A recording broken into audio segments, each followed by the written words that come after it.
Hello, thanks for joining us on the Nikki Maduro Show. I'm Nikki Maduro. She's Kim McAllister.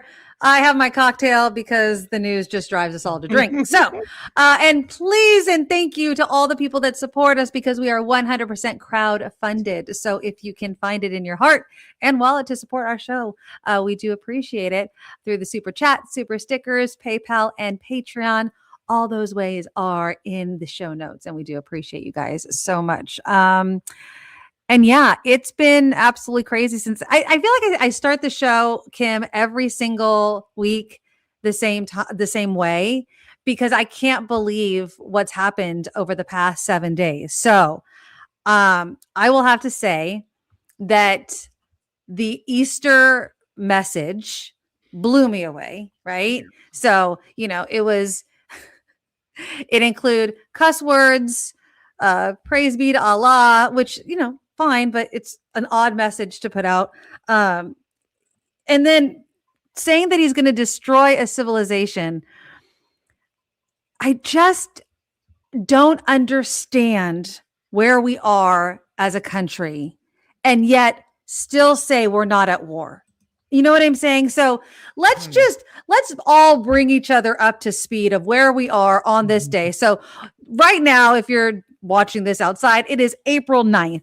2026. So a lot may have changed. Who knows by the time some people are watching this, but as of right now, as far as I know, and correct me if things have changed, we are still in a military excursion, but it's actually a war because, it is a war.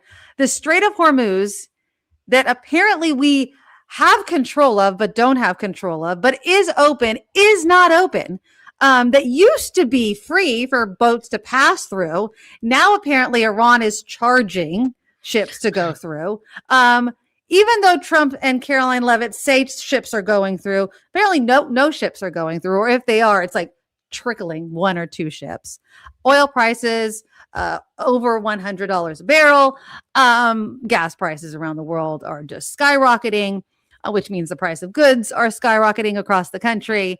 And now, today, because this non-war is going on, it's official that by December, apparently our men are going to be automatically signed up for the draft.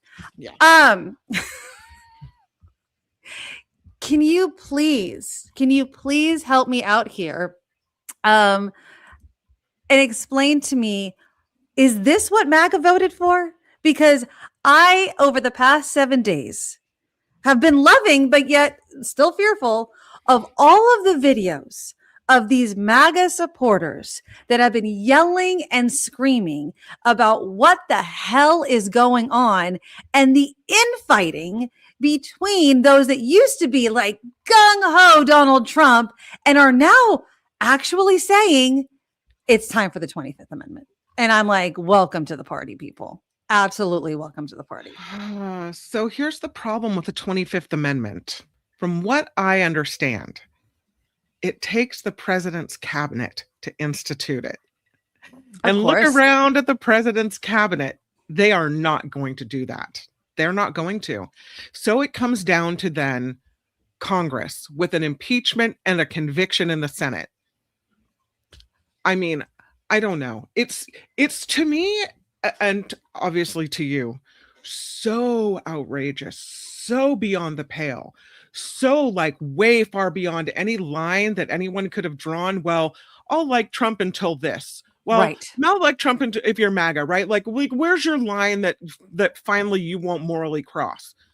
To me, we've stepped so far over the line that I don't know how you can say that this person is sane and deserves to have what is it they call it, the nuclear codes at their disposal.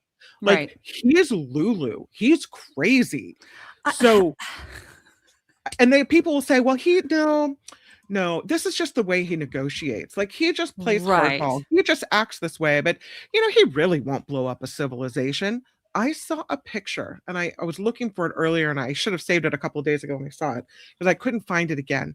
I think it was on ABC, and it was the reaction after this whole civilization comment, And I think it was right when the 2-week ceasefire, which is very fragile, was reached. Right.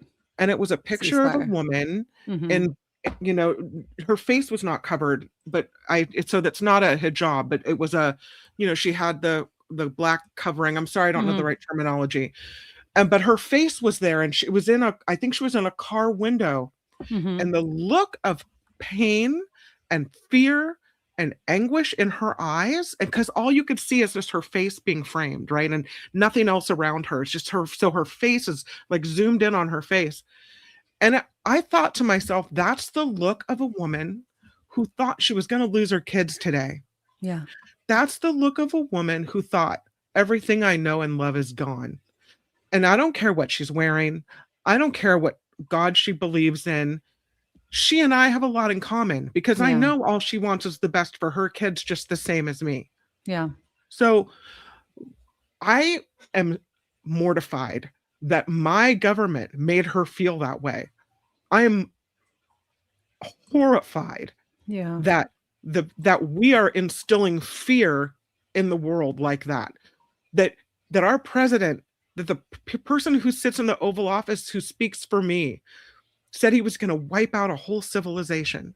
And I'm sure there will be bros who will say, "Oh, what a weak lib, woman who doesn't understand that you got to talk tough with these terrorist people." But that's not who we are. It's not. That's not who we are. Not how we do business. That's America's better than that. What is he doing? Who is this person? Why are we having this happen? And he's speaking for us in a way that's not how we are. We don't wipe out civilizations. We don't put a clock. We do not put a countdown clock on wiping out, committing genocide. You know what I mean? Like, for all of the times, this is what I kept saying on Tuesday, because this was the day, right? I'm like, for all the times he's been compared to Hitler, he's actually going to do something that, you know what I mean? Hitlerian, exactly. I mean, we're going to commit genocide right here. Luis, thank you for your donation, the $5 donation. He says he's destroying a civilization, ours. Yes. Also, can I have a Trump deadline on all my bills? So every payment deadline is just indefinitely extended. Taco. Yeah, Trump always chickens out. I'm glad he chickened out. Yes, and thank you, Wes, for the $10 donation. And I'm still here, usually listen the next day, but here to support. Thank you, Wes, for the $10 donation. Yeah, and a lot of people are saying, "Oh, Taco Trump." I wanted him to taco this out, and I will be honest. I did feel like he was going to taco out, but think about what was happening. Iran had people, children, linking arms around power plants. Like, that's where we were in that moment of history. That's what's going down in our history books. That is nuts. And our government, his cabinet, they are so weak that they're not doing anything about it. They wouldn't come back to Congress. They would not vote on the War Powers Act. They are so weak. This is insane. Exactly. Nikki, this is a genuine secondhand Nobel Peace Prize recipient you're talking about. Yeah, right. The no wars president. Yeah. Right. Instituting by December that all men over the age of 18 and older are automatically signed up for the draft. Are you effing kidding me right now? Like, no, absolutely not. What the Sizzle says, would we as Americans stand around our PG&E to save it from terrorists? I mean, that's a great question. Kim McAllister. No. Absolutely not. No. But I just, like, Nikki, why? Like, how is this acceptable? And then you think about something we talked about last week. It's that who's to blame? There are people that will blame him. Well, he's crazy. I think if he were to be tried right now, they would have to go by reason of insanity. Like, he's nutso. I don't know if he's so out of his gourd with, I don't know if it's senility or what's happening with his brain, like mild stroking out kind of situation. I don't think he's in his right mind. So So is it the Congress who should take the charge now and do the impeachment? Is it the cabinet members who probably have to go to these cabinet meetings and in the middle of kissing his ass as they go around the circle and spout off their, what has Trump done great lately Right. moment? They know. They have to know. There have to be people in that room that think this is not right. Something is odd here. Is it the American voters who, put him in Yes. twice? We saw January 6th. We knew what happened. I mean, I feel but I feel like it's crossed a line. You know what I mean? Like, how surprised were you on Easter Sunday when he used the F word and said the praise to Allah? How surprised were you really when he said, I'm going to blow up a whole civilization? He's nuts. We've seen him escalate before. but how sad is that? Crazy words. It's not a surprise. It's But how sad is it that this is normal now? I'm going to play you this video. This is, and again, it's another Republican that supported Donald Trump and is now talking against his own party, but it's a little too late. Here we go. Oh. I think the two are divisible. So let me do the first one. I think anybody who follows politics right now can tell there are no principles left in my party. And even for people who agree with some of the stuff the president's doing, if you're really honest with yourself, you know it's not based on principle. He wakes up every morning and tries to figure out what is the best thing for him to do in his self-interest that day. And that day only. And if it changes the next day, he'll change. Mm-hmm. He's sui generis. He is one of a kind, thankfully. I hope. But the real lack of principles is on display every day in the House of Representatives and the United States Senate. Yep. These people have become lemmings. Mm-hmm. They only do what he tells them to do. And not only that, they don't even criticize him when he deserves to be criticized. And that's the point. You know what I mean? There's nobody that's standing up. And I'm sorry, Lisa Murkowski and others, posting criticism on X is not doing anything. I'm sorry. Posting it and saying, I don't agree with him using those words. That's not right. That's not doing anything. Oh, what does this chick have to say? It's supposed to be the safeguard, right? Exactly. Well, it's kind of along with what you're talking about, which is, who is America? What do we stand for? How, people know this is not right, right? And so Caroline Leavitt at the White House is asked whether Trump has the moral high ground here if he's the one telling people we're going to blow up their civilization. And she has the audacity to say it's an insulting question. How can the president claim that America can ever have the moral high ground if he's threatening to destroy civilizations? The president absolutely has the moral high ground over the Iranian terrorist regime. What? And for you to even suggest otherwise is frankly insulting. How can the president claim that? And she goes on and on and on about how like the reporter's question is insulting. No. Trump insulted every American, every Iranian, and everyone in the entire world by being such an utter buffoon. And she will come out, and this is the thing, like, she will come out after this administration when Trump is not president and try to spin it as if she wasn't part of the problem. Like, people like her need to be tried and convicted and put away for doing his bidding. You know what I mean? Like, and I'm serious. Like, you stood there and lied to the American people. Is that a law that she's broken though? You can lie. Lying is okay, isn't it? I mean, I think that. Tell me what law it is, broke, and I'm with you, okay? Because I think she's deplorable. She's right in Hillary Clinton's basket, swinging with all the rest of the deplorable bouncing around in there. It should be, because what she's doing is awful, and that she can stand up there with a cross on her neck and say that it's an insulting question. It's crazy, but I feel like she's not breaking any law. So the way you get somebody like Caroline Leavitt is with the truth and with common decency, which is that in the history books, she should be always and heretofore remembered as this person who said these horrible things, who defended this horrible person. This is going to be in my, if we do this right and manage to get out of this, Yeah. this is a very dark period in American history where you look back at the rise of authoritarian regimes and see that we almost possibly nearly got suckered into one. And then you look at all the people who circled around him and made it possible. And I want all their names and all the history books on all the websites, on all of the things that make us remember what happened here. So her kids and her kids' kids and their kids are mortified when they look back and see ashamed. Shame. Shame. That's exactly right. Shame for Exactly. shame. Absolutely. Sandy says, give it time. She'll be, she'll be thrown under the bus just like Pam Bondi and Kristi Noem. Yeah. Did you see how Trump, he was kidding, but he says like, you're not popular. You're doing a terrible job. Now he was joking. I will give you that he was saying it in a joking term, but still, it sucks to have that said out loud in front of cameras. You know what I mean? Like it absolutely does. Because shit, that does suck. You know what I mean? Harry, thank you so much for the donation. Especially when you're prostrating yourself, right? Exactly. I mean, there you are lying spread eagle doing all the president's bidding. And he's like, she's not doing a good job. She's not popular. Exactly.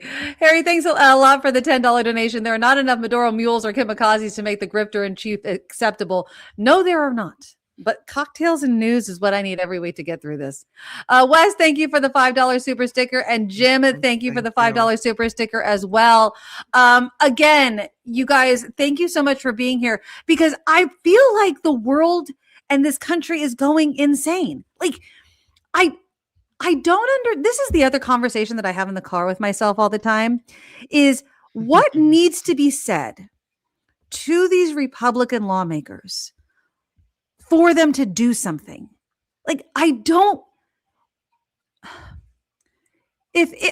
the question. If Tucker Carlson and Marjorie Taylor Greene and Megyn Kelly and Alex freaking Jones and all of these people that used to be huge Trump supporters are calling him out. Okay. So the total crazies are calling him out and they have a following. Why are the Republicans not seeing the writing on the wall and being like, okay, so the MAGA people and the people that follow those people, like, what does it take to realize that the tide is turning? And if they would just grow a spine and say, that's not allowed, people would follow them. Like, it's not hard to look at this and be like, you can't do that. That's not okay. Yeah.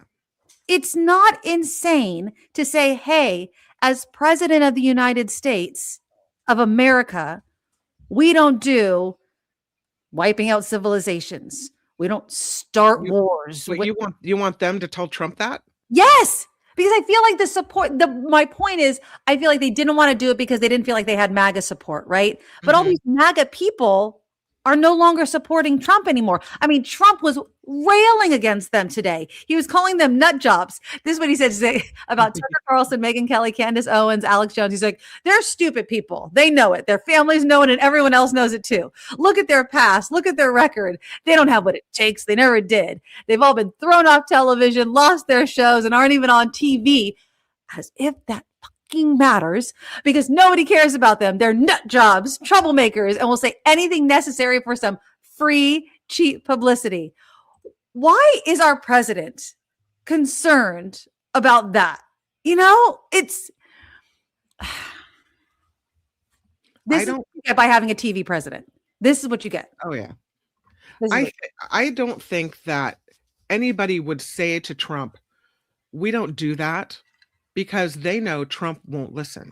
If you don't yes man him and kiss his rear end, you're out. So everyone is petrified. People in Congress are petrified because he's going to primary them, to the point where Marjorie Taylor Greene's just like, you're going to primary me? I won't even run again, right? Or I'm out. I'm gone because I'm not ready to bend over this much again. They know. So why is it that they keep giving him this power? Right. Why is that? And when does it get to the point where they're not scared of him anymore because his capital with the public or this segment of society that is supporting this ugliness has gone away. Yeah. I don't know. It's just, it's really scary. A lot of people are also, pretty upset about the fact that he seems to be, coming up with these deals with Netanyahu, that he's not even doing this on his own, that he's being told what to do. And again, it's who is leading this? Why are we doing this? And how are we going to get out of this?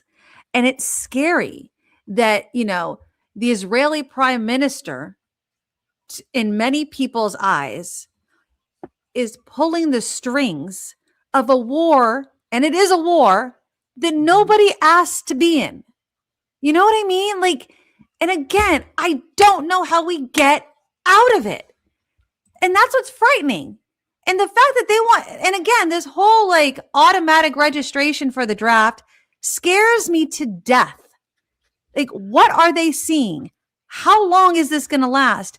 And if it's not a war and it's over apparently in 2 weeks, why? Why do we need it? Well, from what I understand, isn't that okay? So, and maybe I've got it wrong, but isn't it automatic, or maybe it's not automatic, but right now the way it works is that if you're a male between the ages of 18 and 25, you already register for selective service, and this would make it automatic or some such, or change. So it's automatic, but right now you can choose to do it. So right now it's up to you if you want to do it and put your name on the list. But once it's I guess in December, it's just automatic registration. So it's the way that yes, the government gets your information. And why only men? I'm sure somebody's going to, I don't know. I have no idea. They were thinking ahead. So one wonders, were they planning this ahead of time? Because it was part of the 2026 National Defense Authorization Act that Trump signed into law last December. Yeah. So it's not like, oh, we're going to war with Iran, let's, change the draft. It's like they were planning this ahead of time. But still, it's all, when you talk about a guy who went into Venezuela, who's threatening Canada, who's threatening Greenland, who's threatening Cuba, who is doing way more than threatening Iran, who's killed school children and others in Iran and threatening to wipe them from the map, then you start thinking, wow, so has this been his plan all along? Is that why he's changing it? I don't know. Yeah. Well, previously, as you say, the onus was on the individuals to register, though they say nearly all states have some form of automatic registration. Typically, you do it when you get your driver's license or some type of ID card. I don't know. But no, it's automatically within 30 days of your 18th birthday. I would always tell my son no. If you're going to join the military or sign up for something like that, you're going to do it with complete understanding of what you're signing up for. You know what I mean? You're not just going to be called up. That's lunacy, absolute lunacy. Why? For this exact reason. I am going to serve under a president who was able to get out of it by claiming bone spurs. No, I don't think so. I would never want to serve under this commander in chief. Now, I am not knocking the men and women that serve right now, but what I am saying is I don't want to have to serve in any war at any time. Does that make sense? I think that you're from a military family, as am I. I am the daughter. I'm the wife of a former Marine, the daughter of a former Navy sailor, the granddaughter of a man who served in the Army in World War II. I could go on and on and on. The men in my family specifically have served. I have not. No, I've never done it. Having said that, though, I'm proud of their service when I think of what my grandfather did and what he fought for.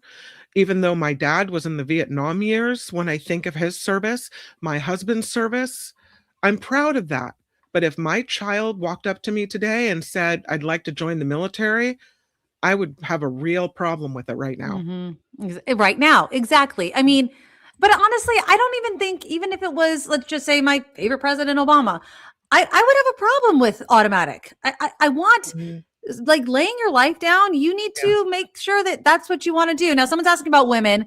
According to The Hill, women are still ineligible for the draft, even as lawmakers in the past few years have attempted to attach provisions adding women to the draft as part of the annual defense policy bill.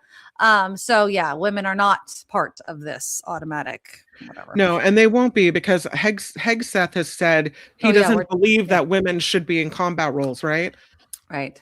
So I would not suspect that that would be changing. Heather says, I would never allow myself to become a tool of violence against people who someone else has decided is my enemy. And exactly. I mean, your enemy is just decide on what side you're standing on, right? I mean, if you're standing on the other side, we are very much the enemy. And in this instance, who's the bad guy, right? Like, now I'm not saying that Iran needs to be defended. I mean, Iran has done, look, throughout history, some terrible shit. Okay. But what I'm saying is, who started this conflict right now? Who started it? Like, let's think this right now, what we're in. The justification is what I'm talking about. Now, you can go back. It's like, it's like an ex that always wants to bring up old shit when you're fighting, right? It's like, well, what are we fighting about right now? You know what I mean? And I just think that Trump is listening to certain people that told him that certain things were going to happen a certain way, and it didn't happen that way. And I feel like that's been his presidency the whole freaking time. You know what I mean? He doesn't listen to the right people. And now we're in a shit show. It's awful. Again, I have a respect for members of the military and people who serve, but it's my hope that if something crazy happens and he goes, he's unhinged and he's out of control, clearly. Right. And that they know that they are, it's unlawful for them to follow illegal orders. And I think the people in the military have service and honor and are the kind of people who would do the right thing. It's almost as if we needed that video that came out. It's almost as if that video was foreshadowing something. Exactly. You know what I mean? So it's my hope that those would be the folks that would save us. If they got the order, they would say, you know what?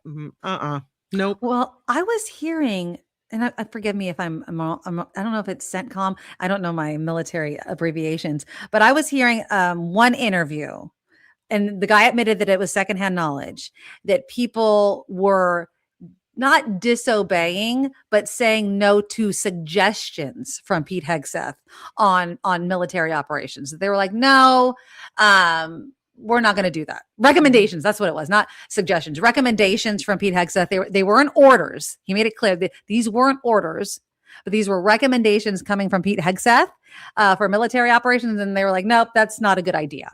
And so they were hinting, this was right before the whole wiping civilization off the map kind of thing. And so the guy was saying, I don't think anything's going to happen on Tuesday because of that, because he was hearing that. And he was trying to like calm people's nerves down. So maybe that's a hint of there's some adults in the room. Yeah. Because Pete Hegseth doesn't know what the hell he's doing either. Well, they were trying to get rid of all the adults in the room. They're canning generals and Exactly. army secretaries, and they called the big meeting and they said, all right, anybody who doesn't agree with us on our way of thinking, get the hell out. You're gone.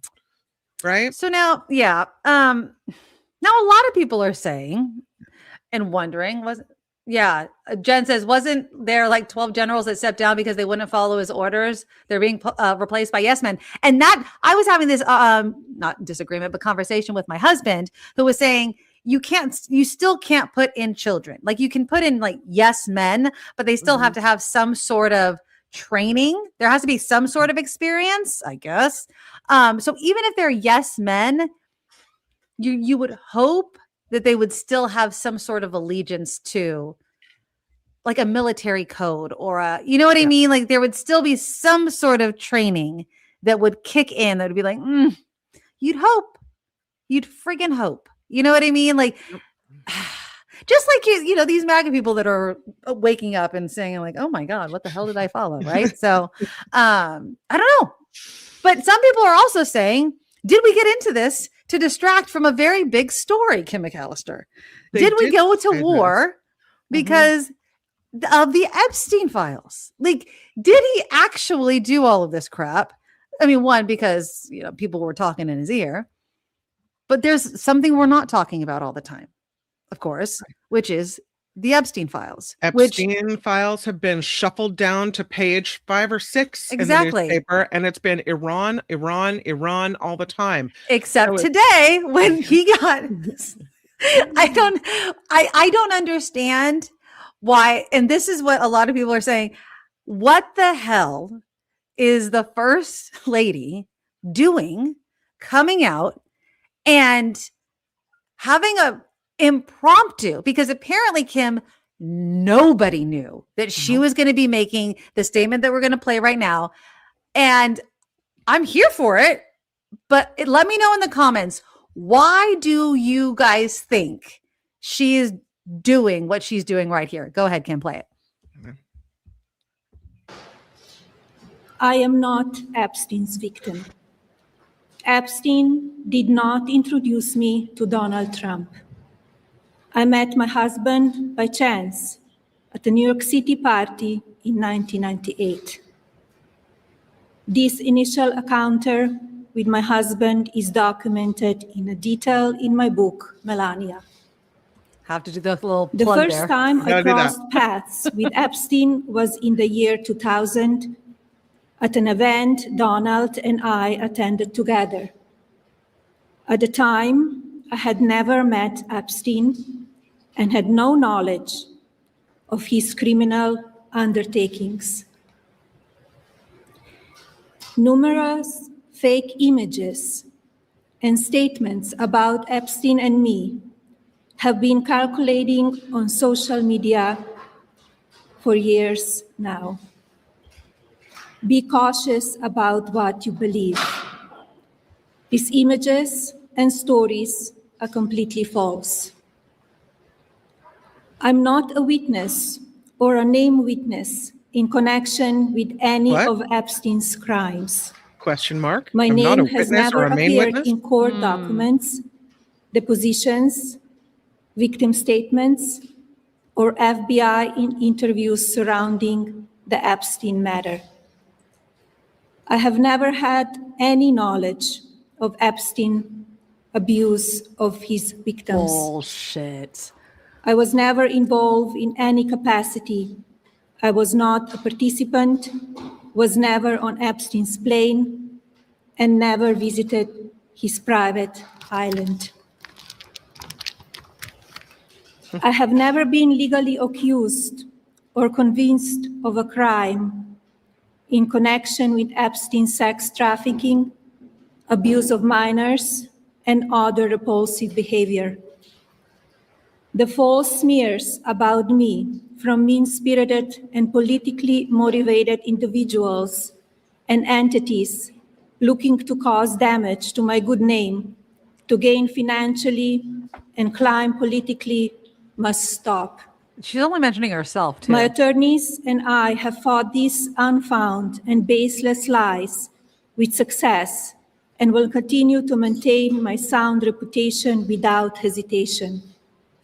To date, several individuals and companies have been legally obligated to publicly apologize and retract their lies about me, such as Daily Beast, James Carville, and HarperCollins, UK. Okay, so is that why she did it, Nikki? Because she wanted to announce that there are some retractions coming? Or is she trying to get ahead of something here? Some big bombshell story that's going to come out? Well, why today and why now? But also, do you notice she's not saying her and Donald? Mhm. She's only saying her. Me, my reputation. There's no pictures of me. He had no idea. He was called by a reporter after Melania no did this. idea. He had no idea. He's like, well, I don't know why my wife is giving a press conference right now. No, there she is doing this. And if indeed this whole Iran thing was to draw attention away from Epstein, here she trots it right back out front and center. Yeah. So, I mean, if you're trying to distract from the bad news of the war, this is the last story you want to lead with. Like, how is this helpful? We don't know if there's some bombshell coming, but it sure as shit looks like there's something. I mean, why are you bringing this back to the top of the fold? You know what I mean? As if there's a fold anymore, but you know what I'm saying. Yeah, exactly. It doesn't seem. Now, of course, Melania was never one of the top, in my opinion, she was never the top person that people were trying to get. She was just married to Donald Trump. But the fact that she's coming out now and really trying to separate herself from Donald speaks volumes. Well, there have been a bunch of pictures. Like there's some picture that's been circulating of her on a stripper pole with Epstein in the background, which she's claims in this thing is whatever. She's saying all the pictures that are circulating are fake, right? Okay. There have been authors, I think it's the author of one of the Trump biographies, who said that Epstein introduced her to Trump. Okay. And she's saying that's not true. Unsubstantiated. We don't know if that's true. And she's saying it's not true. But those have been out there. Those things have been out there for a while. Yeah. And she hasn't done what she did today. Right. So why now? Why today? And I saw this on MS Now, if I can bring this up. This is not this particular reporter, but they'll ask a question. It's Nicole Wallace, and she talks to the White House correspondent for the New York Times, Luke Broadwater, and he has some interesting ideas as to why this happened. She said, Melania Trump saying, quote, "I never had a relationship with Jeffrey Epstein. I'm not Epstein's victim. Images and stories are false." Do you know what images and stories she's talking about? I don't, and everyone I've talked to today about this doesn't know either. You know, if you go online, you can find any number of false rumors and crazy theories about someone. And there's speculation that she was looking online, saw some things that she didn't like about herself, and decided to call this press conference. But no one really knows what prompted this exactly. I will say politically, it is in some ways undercutting the message that her husband has been putting out there, which is that the country should move on from this matter. There's nothing to see here. Stop looking into it. And here she is coming out, having a major press conference, which has garnered lots of attention, and is calling for victims to testify and for there to be hearings. So it's a very, very different message that she came out on her own and did it without Donald Trump by her side. So politically, it's very interesting what's happening here between the president and the first lady in their diverging messages. Yeah. So I just feel like there's something here. Now, I feel how long do you think that this story is going to last, though? I mean, if something doesn't come out soon, it could just fade away. You know what I mean? It depends. Did she do this because she knows that something else is coming? Did she do this because she's trying to get ahead of some big story? And so she wants to make everyone understand that she's never been accused, she's never been named, she's never this, she's never that.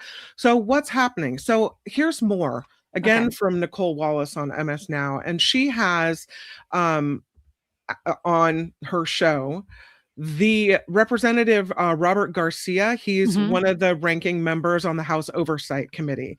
And so she asked him point blank, like, is there something coming? Do you have new papers? Like, do you have a new load of documents that we need to be seeing? What's coming here? California. He's a ranking member of the House Oversight Committee. Are you in possession of any materials that haven't been released to the public yet that suggest any of the things Melania Trump today denied? Quote, "I never had a relationship with Epstein." Quote, "I'm not Epstein's victim." Quote, "I'm not a witness or a victim to any crimes." Quote, "I have never been accused of a crime." We're not. And I'll just start by saying that this kind of press conference that the First Lady just had was pretty stunning for a variety of reasons. First is she is publicly calling for a hearing with survivors that we have been asking for months and have been told every time that it wasn't possible. Chairman Comer has not scheduled it. This is the same administration that has called this investigation a hoax. I mean, just a day ago, the acting attorney general, Todd Blanche, said that the DOJ was not moving forward on any part of the Epstein investigation. This has been an investigation the White House has pushed aside. There have been efforts by survivors to meet with the White House, to meet with the DOJ. And so for the First Lady to come out and to essentially say that she is calling on this public hearing for survivors and to kind of put herself in the center of the story is something that we certainly were not expecting today, but we certainly welcome and agree with her call to hear directly from the survivors. And this pushes back against all efforts the White House has been making and really distances herself from the president and his public statements and trying to end this investigation and essentially calling it a hoax. So, I mean, nobody knows what the ever-loving world she's doing. Right. I do agree that there has to be, the hearing has to happen. The whole idea of not having the hearing and push and the DOJ saying, no, there's nothing there, Trump saying nothing there, and having the First Lady gives a lot of weight to those that want it, and then Pam Bondi ignoring the subpoena, former Attorney General Pam Bondi. Congresswoman Nancy Mace said this week that she wants to hold Bondi in contempt if she fails to comply with the subpoena to testify before the Oversight Committee, which she should, because Pam Bondi freaking lied all the time about it. There's a lot there. I love this from Sue Ann. Maybe Trump pissed Melania off and she is done. Yeah, but do you know how many times Donald Trump has pissed Melania off? If Stormy didn't get him, then I don't know. There has unless to be there's some a tape, video coming out. unless there's the tape of him abusing children, that could be the only thing, tragically, that I would think would be the final straw for Melania. Like if there was actually the videos that people allege that Donald did to children, right? I mean, there are horrific things that Donald Trump has been accused of doing to underage girls, children, right? If there's evidence, pictures, video, something, and Melania saw it, I mean, that might be, I would hope that would be enough. You know what I mean? Yep. Cameo says she needs to be deposed under oath. Oh, I would love it. I would love it. But I don't know. Sometimes, this whole under oath thing. What does under oath mean anymore? Well, clearly nothing. It's sad to say. I mean, you sat there and watch members of Trump's cabinet lie to Congress. Lie. They don't care. Noem, Pam Bondi. I mean, they're not telling the truth. They're not telling the truth. So what does under oath actually mean? But allegedly, right? Yeah, exactly. She just. But I would love to get the victims. The fact that she's calling for the victims, and how devastating that would be to the case. You know what I mean? To have them. And then maybe we would get some actually arrests in this country, right? Still, to this day, no one is facing any charges. Maybe this was some type of marital spat, or because since he's in threat mode, maybe he made some threat against her to expose something from her, and she was like, "You want to play that game? Watch me trot out a press conference, and I'll show you what I can do. Push me further." Maybe that was it. Or maybe there's something coming out that she's trying to get ahead of. That's all I can think of. Or as you say, and as mentioned by the New York Times White House correspondent, Luke Broadwater, perhaps, she's trying to distance herself from him in some way because he wasn't standing by her side. He didn't know about this ahead of time. So maybe she's trying to take 2 steps away from him. So he's standing by himself because something big is coming for him. Who knows? Well, the way she talked did not sound like she was with him. It sounded like me, my book, me, my book. You know what I mean? Like that's how she sounded. Which Oh, you yes, can read in definitely. my book, Melania, major Yeah. motion picture As you can would. be seen at theater. I mean, Yeah. come on now. You had to throw that in there. Seriously. So stupid. But again, it's this whole idea of standing by your man. I mean, how much do you stand by your man in the face of horrific storylines? You know what I mean? Like, and stuff that you might not agree with. It's one of those things where, is this what you signed up for? Now, I would say for Melania, yes. She knew who she was marrying. You know what I mean? But this was a story that we didn't get to last week. But this was Usha Vance. And now Usha Vance, obviously, she's the wife of JD Vance. She's pregnant. And by the way, side note, there's apparently some sort of video of her coming off the plane and her belly is showing because she's pregnant, obviously. And some people have some sort of weird conspiracy about her belly. I don't know what it is, but people are like, do you see her belly? And I'm like, yes, I see her belly. Are they trying to say it's fake? I don't know. But anyways, if anyone knows what the conspiracy is about Usha and her pregnancy, let me know. But anyways, here is the video. I have it. Now, the question is about, the support of MAGA.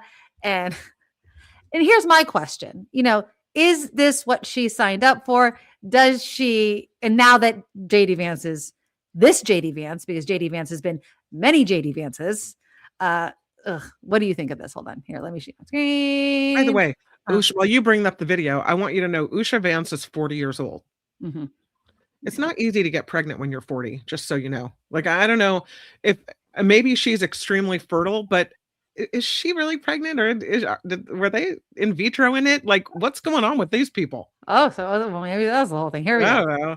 I do really like to understand what's going on in his world, what he's really focused on, what concerns he has, because it's a marriage. I mean, I want to be supportive of him. And if I don't really know what's going on, then I can't do that. Right. So we talk about it a lot in that sense, but I'm not he has a whole staff of policy advisors, those sorts of things. So it's really when something is troubling him, when he really wants to talk through something that feels more kind of intensely personal or important personally, that's when I come into the picture. And you're a safe space, right? I mean, he can talk to you about, I imagine, absolutely anything. Yeah, exactly. Are there times when you disagree? Are there times when he comes to you and says something and you're like, I just don't agree?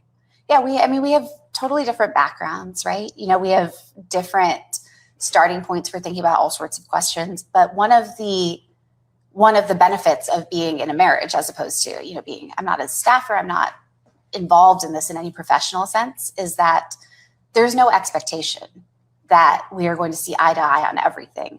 The expectation is that we are going to be open-minded and have a conversation, and that I'll provide meaningful input from, the perspective of someone who loves him and wants him to succeed.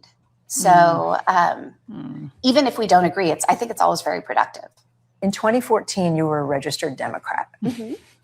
You're now clearly a Republican. You voted for your husband for Senate. That's public knowledge. I wonder if you feel fully comfortable in the universe that you're in now?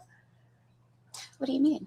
In the political universe. What do you mean? What do you think we mean? You're not stupid. Whatever do you mean? Background of you had a transition at some point, and I guess we don't really understand when that happens. So maybe you could help us understand.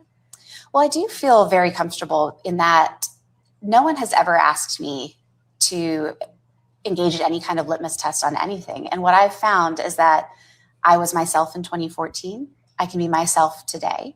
And I feel very comfortable in that world. I don't feel like I have to walk around pretending anything of any sort. Yes, I didn't think I had to do that then, actually. Sometimes I have thoughts that fit very comfortably into one side or another. Sometimes I have views that are way more idiosyncratic. And it's a world that I think is actually rather accepting of that, since everyone knows that I really care greatly about JD's success, that I want him what it is. to be able to pursue the ideas that he thinks are really going to help people live better lives, especially people like where he came from. And so we're having a good time doing it. Do you own a MAGA hat? I don't really own any hats. I think I have That's a a no. Disneyland hat, I want to say. Not a hat I just girl. wondered. Not a hat lady. Okay, gotcha. Yeah. That was, are you MAGA? That question was, are you MAGA? Let me just throw this out here. I want you to know that Usha Vance, if you didn't know, is a graduate from Yale University with a bachelor's degree in history. She understands history. She has a bachelor's degree from Yale in history. She has a Juris Doctorate from Yale. She's a Yale educated. She's not an idiot, is attorney. what you're saying. She served as a law clerk for several senior federal judges, including was a senior federal judge at the time, Chief Justice John Roberts, Judge Brett Kavanaugh, and others. Okay. She's a smart lady. She's well educated. What the F is wrong with her? There's a lot of educated people that are Trump supporters. There's so many. She was a Democrat not that long ago, and she can sit there and look that anchor in the eye and say, I feel very comfortable in this world. No one makes me say anything or do anything. Yes, because she sits there with her mouth closed, probably. So if she told Donald Trump what she really thought, that would be okay? No. She probably doesn't say anything. She can't say anything. She has to sit there and be quiet and be glad that her husband is what? Raking in money? Yeah, right. His vice president of the United States. Influence and power. And that's why she's decided to chuck her morals and chuck everything and just think, well, you know, they're all Christians and they want me to have another baby. So I guess I should get pregnant and maybe they'll all like me then. I don't know. I think we don't, well, one, we don't know her personality. Two, we don't know how much she puts value on success over anything else. Three, some people just see, she kept mentioning the word success, right? I want to see JD's be successful. He's vice president of the United States, and he got there by selling his soul because he was not a Trump supporter, right? And the fact that she brought up where he came from, where he came from was talking crap about Donald Trump and what he was, like, no, it's two totally different people. JD Vance is not the same JD Vance when he wrote the Hillbilly Elegy or whatever the hell, you know what I mean? Or whatever. No. That's total BS. They're chameleons. She and Vance, especially Vance, and she must be going right along with him. They change their stripes and colors depending on how the wind is blowing. And that's like Trump. Like Trump just does whatever he wants to do, and if it's working for people, he does it. And if it doesn't, then he'll just lie and say something else. And that's what works for this. And that's basically. That's this party. That's the GOP too. You know what I mean? Like they'll say it, and if it's not working and if it's not sounding good, that they don't know what you're talking about. It's so stupid. I think that she's full of shit. I really do. And I think that she just cares that JD Vance is vice president and maybe he'll be president one day. But I do think that what he's doing now, supporting this war when he said he wouldn't, not standing up to Donald Trump is going to bite him in the ass if he tries to run for president. He didn't stand up to Donald Trump. He didn't help fix the economy. All of this stuff is going to land right on his feet. He doesn't have any successes to run on, at least not now. So I don't know what JD Vance is going to run on. Nobody likes where the country is going right now. So exactly. Look at the Supreme Court. Look at all these lawyers and judges, and they ended up on the U.S. Supreme Court and they're total idiots. You know what I mean? Like, I have no idea. You know what I mean? There are very smart, stupid people in very high places. I remember an interview that former President Barack Obama gave. And you probably heard it. I'm just going to kind of summarize, where he said, once you're at a table with a lot of these people, you realize that they're not that smart. That's basically what he said. He's like, they're just not that smart. You think that they are because they're in these positions, but they're not. That's what people need to remember. A lot of people that are in these positions got there from connections, right? They got into these colleges because of connections. So just because people are up here doesn't mean they can deserve it. You know what I mean? Pamela, thank you so much for the $10 donation. Melania received a big deposit to her trust account to distract from her ugly, gross, criminal husband. She's as deplorable as the rest of her crime family. Usha is also deplorable. Hurrah. I agree. Thank you. Thank you. Thank you. And here's the thing. Even if she doesn't believe this stuff in her heart, she's sitting there saying nothing, doing nothing, not speaking out, being complicit. Right. So in that history book I mentioned earlier, her name Right. goes right there next to his. Yeah, it's it doesn't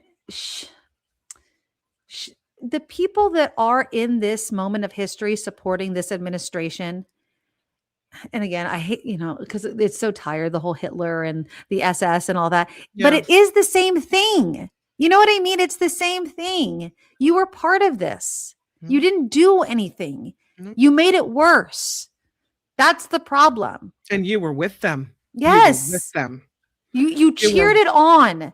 And then when people spoke out, you made fun of the people. You spoke down to the people. You prevented progress. You prevented the imbalances.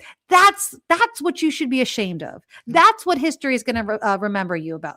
That's the problem. So I don't know. Mike Johnson and all those people, like, ugh. I can't. I just can't. So yeah, I don't know. I know. I was like, Yvonne, 1 hour's up. Let's get off this show subject.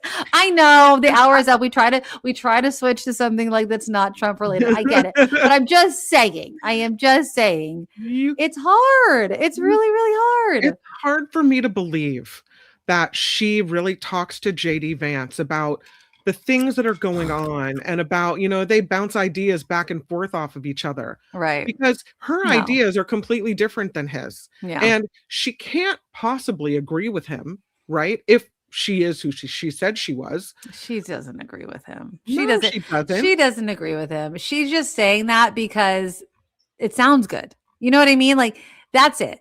It sounds good to say we bounce things off. When he can't talk to other people, he talks to me. No, sweetheart. Because I just want him to succeed, she said, in helping people. How do you look at anything he's doing and feel like anybody has been helped? Has JD Vance helped a soul? No. Yeah. JD Vance, if anything, just went to help Viktor Orban get reelected. The results are, the election is in a couple days. But I mean, that's not helping the people of the world. Yeah. What else has JD Vance done? A big fat zero, nothing for anybody. Well, that's our president and vice president. That's where we are right now. And that is also the relationship. And I will tell you, okay, so we're going to transition a little bit, okay? But kind of on the same thing. So Donald Trump and Melania, right? JD Vance and Usha, relationships. Mm-hmm. Did you see this article? Why Gen Z men are flocking to the church.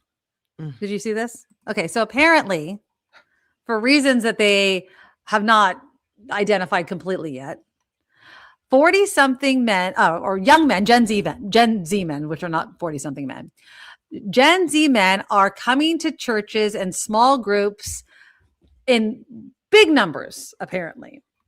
They don't know why, but there seems to be a spike in men coming to church. They call them Theo bros or something like that. There's all kinds of different names for them. Oh, I think I'm going to be sick. Really? Okay. Now, Theo bros. That's just one name for some of them, like theology. Some of them are evangelical. Some of them are going to Christian churches. Now, I'm not going to go into the specific churches. I just wanted to kind of take this article and pony off of it, okay? For whatever reason that men are going to churches. Here's my question to you. I was sitting in my office with my nurse friend at the school, and she was talking about this article to me the other day. She's like, did you hear about young men going to church? And I was like, this was my first reaction, and I just want your reaction, okay? I said, I say the only reason, and I shouldn't speak in absolutes, but I said, I'm like, the only reason these guys are going to church is because they want to get laid. That's it. I love Sue-Ann. Theo bros are looking for trad wives who will be their mommies. Yeah. Yes. Well, I mean, and that was another thing. Like, I think that some of these guys are going to church because they're looking for the traditional wives. But I also think that guys, you know how guys go online, they're like, where can I meet nice girls? And it used to be like the grocery store or whatever. Mhm. I think they're going to church, right? Like, and I don't want to be mean because I do know that there are some people. I'm going to take the whole like, I believe in God out of this. Okay. I'm going to put in this idea of, I don't believe that these guys are not are abstaining from sex. Okay. I just, and we're going to take the whole Christian religion. Okay. I'm not going to do all the other religions. Okay. Just the religion I know. Do I believe that they're abstaining from sex? I think, are they not drinking and party? They're doing all of these things. So why are they going to church? Right. They're going to church to meet a girl to get laid. Okay. I mean, I just can't see. And so, okay, so a lot of you are thinking they're going for trad wives. Do you think that the girls are going to church to be trad wives? So here's my thinking. Okay. We know that younger men have had a hard time meeting women because they're online and they're being fed all this male power crap. Right. Instead of being equal to other people around them and women around them, they want to be feel somehow superior. Right. Where do you meet someone who will allow you to feel superior? In perhaps a religion where the male gets to rule the household and you're supposed to be subservient to the male and you exist because God took a rib from the man and said, all right, we can have women now. So your whole existence is based off of his existence. So whatever. You know me, I'm not religious. I so know, exactly. Shit. However, I will say that if they want to feel superior and if they want to have their white male power, or their male power, whatever color they may be, and they're going to church because those are the people that will allow them to have this power, then it would make sense to me that that's where they would seek out a mate, because they don't want to meet a young woman who's anything like my daughter. Why would you say that? Because they're not going to get what they're looking for. She's not going to let them feel superior to her. She's not going to bend a knee and say, sure, I'll stay home and let you work. And then you could tell me who I can be friends with and what I can wear and whatever else. Right.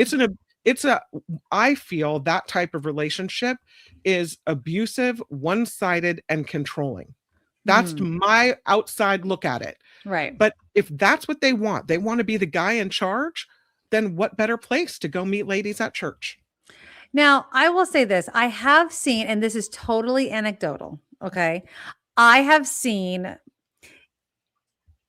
an uptick in young people kind of posting religious quotes on their social media feeds as if it's this thing, right? Like, and it's fine, like good. Like I have no problem because you know me, we're different, Kim. I do believe in God. I just don't believe in going to church because I have a problem with church, right? I don't not believe in God. Right. I think there's a higher power out there. I just don't think you need to go put your money in a dish and sit there and be subservient in order to believe in it. Oh yeah, and I don't believe in that either. Okay. Yeah. So but what I have we're on the same page. Yeah, exactly. But what I see, this is what I see. And it's totally judgmental. So forgive me. I find it to be bullshit though. Like I feel like it's another form of social media pandering, right? Like, look at me.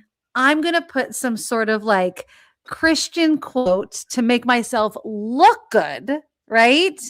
And then but you're still getting dick down and you know what I mean? You're still partying your ass off. Like, are we really doing it? Like, how serious are you? And then there are probably, like, you're right. Like there probably are people that are looking for the trad wives. I really hope though that you're wrong about, and this is really true. I really hope that we do not go back to this idea of women giving up their autonomy to men because of this. Like there is nothing wrong. Let me say this a million times for all the women in the back. There is nothing wrong if you want to be a stay-at-home mom. Okay. If that's what you want to do, fine. I would urge you though, to at least get an education and at least keep some sort of foot in the working world, because sorry to say, guys may fuck you over. And then what happens? then what happens? Mm-hmm. You know what I mean? Like, that's all I'm saying. There's many, many, many great men out there that will take care of you. But if it happens, what are you going to do? You know what I mean? So I don't know. There's been many women over the decades that have worked very, very hard to give women the, freedom to get jobs and control and autonomy. And I would just hope that we do not go back. We're in rollback mode. And Luis mentioned it. He mentioned Charlie Kirk. And they're going to the colleges and they're affecting these young people. But then look at Erica Kirk. She just hopped right in once he died. Right? She's working her ass off. Well, she's working way too much. She's like a pastor or some kind of spiritual leader, right? Who's in favor of women taking this subservient role. But she's working probably while she's got a big job and doing the work that he was doing. I know. But what I'm saying is that's what they're pushing. They want society to roll back where women have a lesser role. Do you think that's what Usha Vance does? How does she have a lesser role? Is she subservient? Yeah.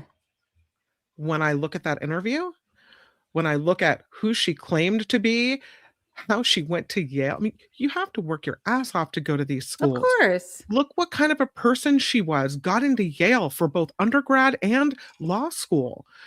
And look at who she is now. What does she do? I don't know. Does Usha have a job? Yeah, she's the first lady. That's it. No, I mean, does she do anything? You can still work. I mean, I don't think she's an attorney still. I don't. She resigned as her job as a litigator. Yeah. Okay. Mm-hmm. So I when I look at her, maybe she gave I'm up wrong. Her career. I mean, I guess maybe behind closed doors they have spirited debates, but I'm getting serious subservient vibes. I'm getting a woman of color. You win the comment of the day. Dominated by this big, bro guy. I'm getting that vibe from her. I want to be wrong about it. I don't know, but they ick me out. Yeah. I just don't. I will tell you this. I watch a lot of those sorority stupid reality shows where these girls try to get into these sororities in college, and you can't underestimate how many of these girls are just going to college to find a husband, right? Like, and these are top colleges. These are big name colleges. You're working your ass off to get into this college to do what? To do what again? Like, you got all those good grades to just get a man? Like, there's nothing wrong with finding your husband in college, but you can also find your identity and a career and all of that too. You know what I mean? So I don't know. It's exhausting. It's absolutely exhausting. This clone says we get subservient vibes from your husbands. Damn straight you do. No, I mean, again, it's a partnership, but it is. That's what it is. It's definitely not a one-way street. But I'm not the person who doesn't deal with stand up for myself. Right? Exactly. Both of our husbands have very strong wives, and they just have to deal. That's it. They just have to deal with strong wives. That's it. But yeah, exactly. Can you really picture JD dominating anyone though? No. I feel like, again, and it's not, and I'm not trying to make the couch joke. I'm really talking about it in the way that he seems to bend to the whims of whatever seems to work for him politically. And that's, if he would have just stood by his moral ground and not just been a flake every single time, then maybe, but no, that's not him. That's not him at all. There has to be some draw and allure for him to be part of this administration, right? I think the minute you start getting some power, you start eating it and feeding off of it. And so if he is now power hungry and money thirsty and part of this whole, Trump, let's support the men and down with DEI and down with women and everything else, then wouldn't surprise me if he tries to be that guy. Yeah. That guy. I mean, again, it's just one of those weird things where when you have a partner that is in a high position, I understand like Usha kind of I mean, you can't be a litigator against the the vice president's wife. I guess that would kind of make it an uneven playing field a bit. I mean, Jill Biden still being a teacher is one thing. Being a litigator is a completely different thing.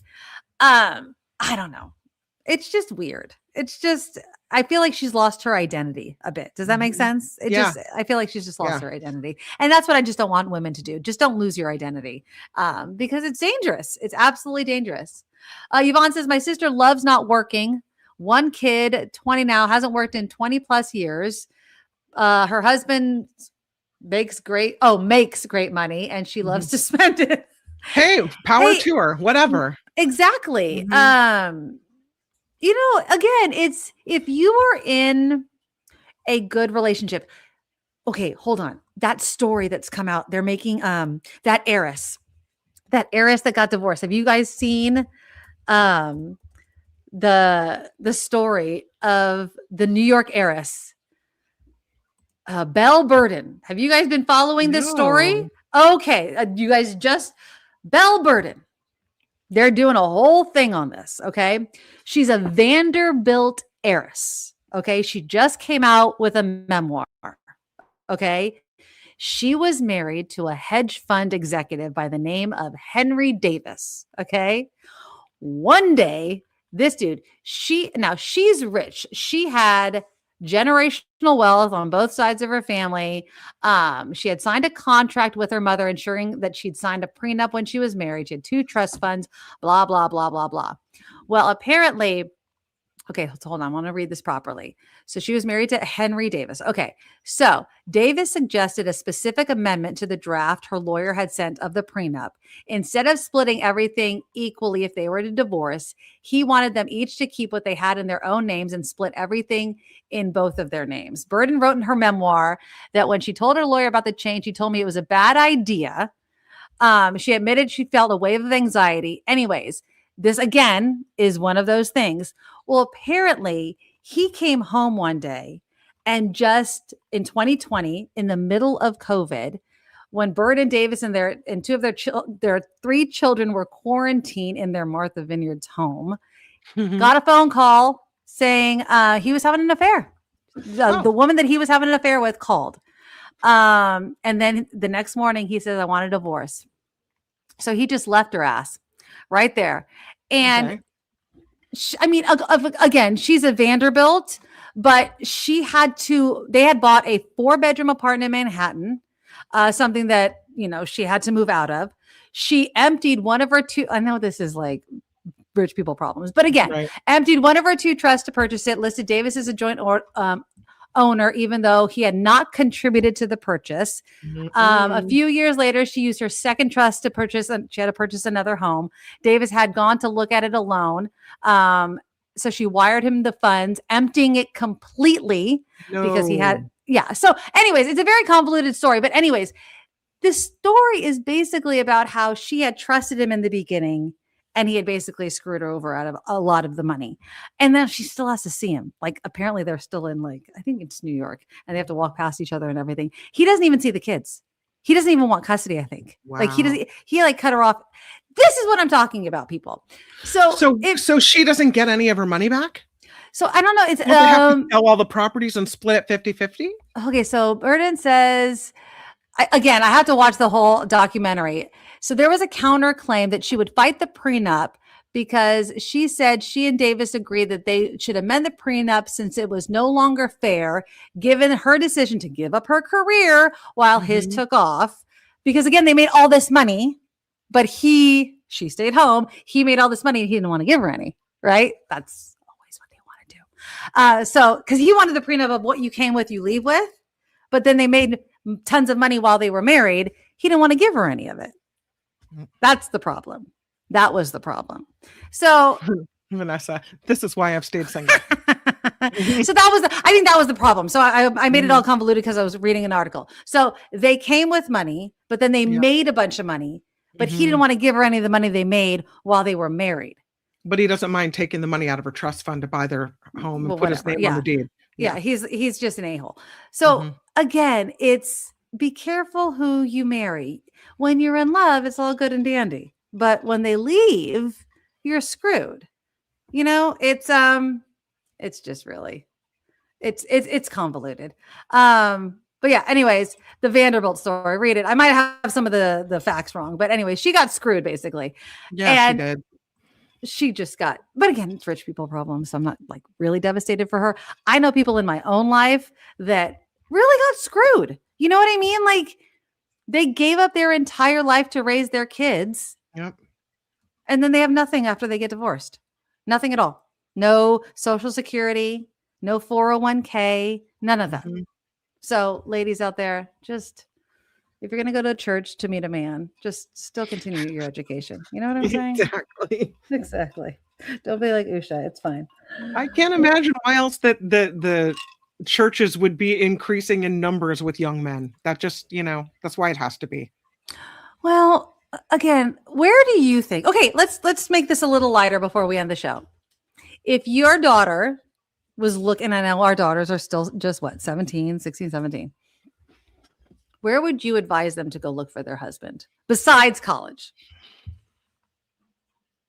That's a really hard one.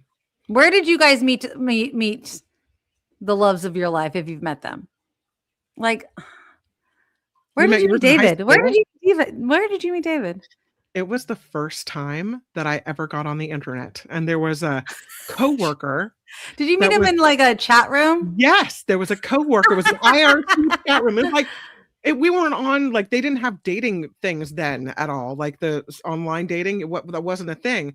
But I was working, and he was going to college in Santa Barbara, and we met and started talking in this political chat room, and then there's a political chat room. That's hilarious. Talking, and he's calling me, and we're having these great conversations, and then we started meeting in person, and then.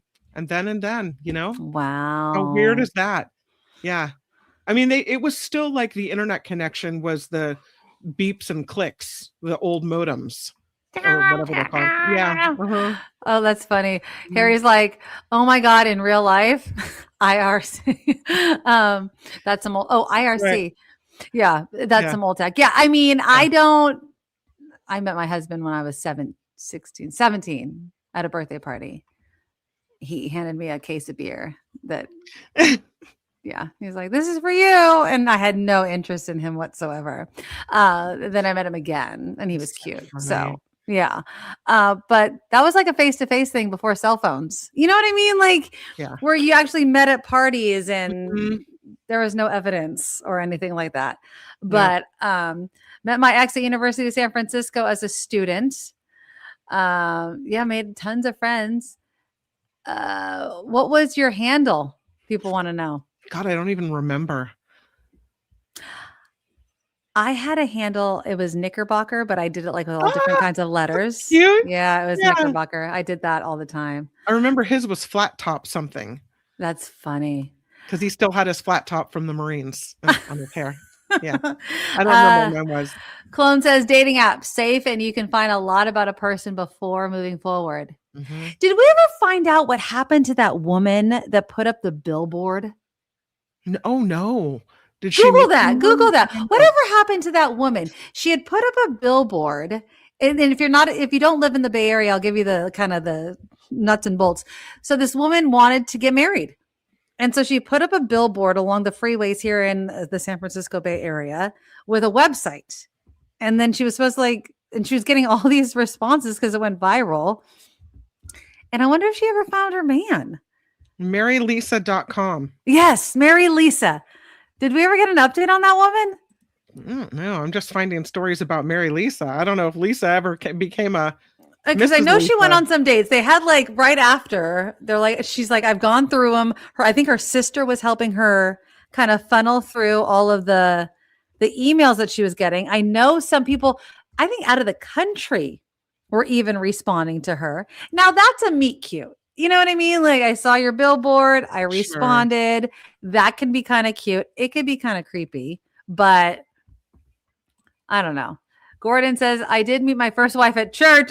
No, just kidding. But not Christian. It's okay if it was Christian. Hey, there's nothing wrong with meeting somebody at church. You know what I mean? Swan says, I tried everything: singles cooking classes, supper clubs, Sierra Club singles, hikes, J college nights, single ads. Nope. Wow. Didn't the dating game have a mass murder? Yes. I watched that. There was I think there was a show or a movie on that. Yes, indeed. They had someone on that. Yeah. There's Mary Lisa. Yeah, Agent Kitty, you're right. When you're not looking, that's when you tend to find somebody. Yep, absolutely. Yeah, I wonder if Mary Lisa ever found somebody. I hope she did. You know, it's so hard nowadays. I always think this: if I didn't find my husband and I didn't know my husband for as long as I did, I always wonder how I would find somebody. Like if you don't know anybody and you're and like you move to a new city and you have to make friends and you have to date. Ugh, so as of February of 2026, it had been nearly 6 months since she launched her campaign to find love in the Bay Area. This 42 woman looking for love on the side of the highway. And she says she filled 2 3-inch binders with printouts of messages. Oh my God. Combining with messages like, you're washed up, you have nothing to offer. She spent last fall sifting through 4,000 applications from would-be suitors, chucking most of them, including many who lived outside California or were too young or too old. So far, as of, again, this is February, she has gone on dates with nearly 10 men. Okay. A man she has seen a handful of times was taking her out for a Valentine's dinner. But so far, nothing. Nothing so serious. far, like nothing serious. She said, I want to take my time with dating. I'm not rushing into exclusivity with anybody. She said, I think that's a smart thing to do, to be cautious early on and really get to know the person. So yeah, 10 isn't a lot, Phineas. 10 isn't a lot. I mean, you're dating. But sometimes, and I will say this, in 2026, especially with the dating apps and everything like that, that's why I'm so glad I'm married. Dating and the dating apps, it's like you're stuck in the Cheesecake Factory, right? It's the menu is way too long. There's way too many options. You just have to focus. You know, you got to put in the time. You have to get to know somebody. But if there's all these delicious looking things all around, how do you know that the pumpkin cheesecake tastes good? You know what I mean? And how do you know that the pumpkin cheesecake isn't going to turn into a complete turd? It's going to F a couch or something. Exactly. Like, it's so hard nowadays. It is so hard. Like, my daughter has been dating this boy for quite a while, and I adore him to death. You know, but it's hard to have that conversation of, you know, should you be dating other people? But then on the other hand, it's like, God, if you find somebody you like, not that I'm saying this to her, but if you know somebody versus, God, do you want to go out there and I don't know. Yeah. It's very difficult. Heather says it's when you're not looking is when you tend to find the person. That's so true. Exactly. I mean, dating nowadays, can you imagine? I've heard stories of people, they're on dates, and when somebody goes to the bathroom, they're back on the dating app that they met that person on, swiping again. Can you imagine being on a date and seeing somebody active on the dating app that you're on, which means you're active on the dating app that you're on? Like that's, I don't know. I would be devastated. I could not handle dating in 2026. If God forbid, I ended up single for some godforsaken reason, which would never happen. I'm done. God. Yeah. Get me a commune with my girlfriends. You know what I mean? Like, I don't need anything else. I do not need anything else. I am good to and that was go. My mom too, you know, and she divorced in her 30s and had already had 2 kids with my dad and never remarried. She's like, But did she date? She did for a little bit, and it just wasn't probably. I think I would still need to date. Like, I'd let a guy buy me dinner if he wanted to. I wouldn't like go out of my way. You know what I mean? Yeah. But if you like want to buy me dinner, I'm not going to pass up a free meal. At the very beginning, she did, but in more toward her 40s, I remember her saying, I'm too stuck in my ways. I don't want to have to call someone and tell them what I'm doing. Oh, I God, don't want no. to have to ask someone, No. you know, every time Yeah. I want to spend money. But I don't do these that are- now. No. But like these are partnership things where you talk Yeah. about your finances and you do it. Yeah. She said, I'm very happy as a single person and I don't want to go backward. Yeah. Done. Yeah, Vanessa agrees. That's what my grandmother did, and she divorced in her early 40s. Yep. Yeah, I think it's just if I have had James is the love of my life. Honestly, hands down, soulmate. There's nobody else. Like if something, God forbid, happened to him, I'm good. Like I've experienced it in my life. Now I'm just going to party with my girlfriends. I Yep. have my children and I'm good. You know what I mean? Like 100% agree. Yes. I'm like, I'm fine. So, Mhm. but yeah, I'm not going to pass up a free meal. You want to take me out? Take me out. And Sandy said, I dated someone briefly last year and it reminded me why I gave up on dating. Exactly. Jeez, I can't imagine dating. I'm so glad. I'm so glad I do not date in 2026. Lisa, keep the faith, not in church, probably. Exactly. Exactly. No one wants to date a broken old dude. Aw, I mean, you're not a broken old dude. We I just love think you, to have Rev P. fun. You know what I Yeah. mean? Like, you just have to keep having fun. Like You we kind do of- on this you- show. And Rev, you kind of date us every Thursday night. so Exactly. We're here for you we every have Thursday. drinks and dinner. It's all good. I have my drink. I have my cocktail. Exactly. And on that note, can we give our thank yous? Because you guys have been Yes. so generous on this show tonight, and we really do appreciate it. So let's give our thanks. Wes gave a $10 donation. Thank you, thank you, thank you. So did Luis. Oops, sorry, you do it. Luis gave us a $5 donation as well. Next up was Harry with a $10 donation. We love you. And yes, there's not enough cocktails in the world to deal with the news. Wes with a $5 donation. Jim with a $5 Stufer sticker as well. And Luis with another $5 donation. We love you guys. You guys are such a good supporter of the show because we are 100% crowdfunded. We are here because you are here and you support us. I don't know if you read his message. He says, Oh. props to some of my favorite artists, Green Day, U2, Jack White, Pearl Jam, and The Boss, and so many more who speak truth without caring if it impacts their sales. Totally. You know what I mean? Yeah. And that's a great point because honestly, like those are people, again, that know there's going to be consequences and give a big middle finger to it. You know what I mean? And don't care. Pamela, thank you for the $10 donation. Melania received a big deposit to her trust account. Yeah, we read that one. Exactly. Like Melania, the book drop was just ridiculous. And thank you again, you guys, for the donation. So if you want to support the show, the super stickers are always live, even if we aren't, and we go back and read those comments. If you want to donate, we do love PayPal because PayPal does not take a cut. All the links to support our show are in the show notes. And if you want to join us live and give that thumbs up, please. We are here every Thursday, 5 o'clock Pacific, because we love to be live and we love you guys being here live because we read the comments live. So, all right, take care of each other. We will be here next week. Keep the cocktails flowing because Trump's absolutely insane. So, yeah. All right, we guys love you. Bye. Nikki, you're all so awesome. You're proud, like a beautiful blossom. You're also the best. I really can't rest. You're all so awesome. Wow. Okay.